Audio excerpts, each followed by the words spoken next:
tahsa na đắm đình đây na jalin sing sung mi den lâu in kan na zon phi về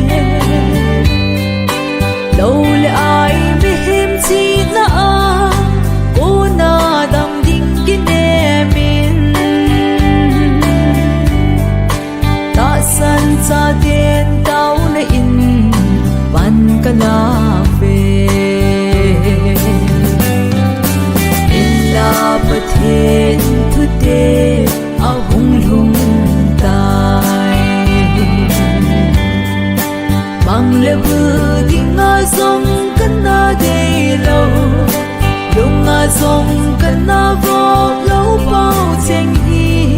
a hung lung tai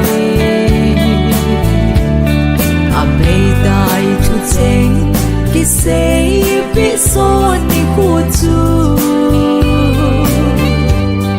mi hem a di câu ding le gel thêm ding hi a ha sa hin la pathen thu te kui yung a hi ta nan lo wat sa song in lung be lung hi le thau na si nan ge lo se din ka so ngai alen ni hun a phal ta pu u mi phung gul ngai cheng ho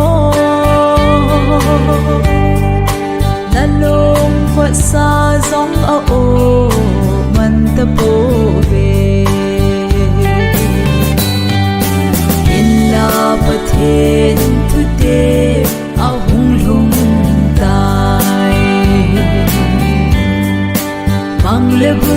ding a song kan na de lo lung a song kan na vo lo bao cheng hi a hung lung tai a mei dai thu cheng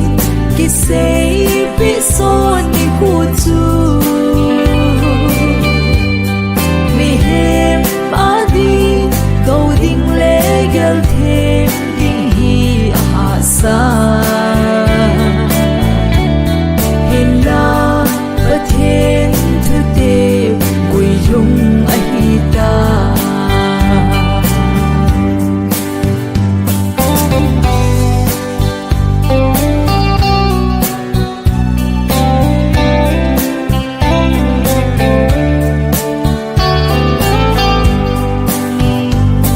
Hepa na lai tan in ven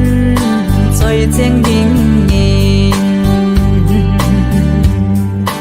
mui kho jing in bao cheng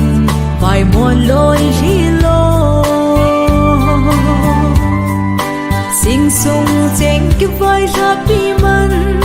lo va na tan jeng hi ta tong don ding sam ki bang e hen thu hi ta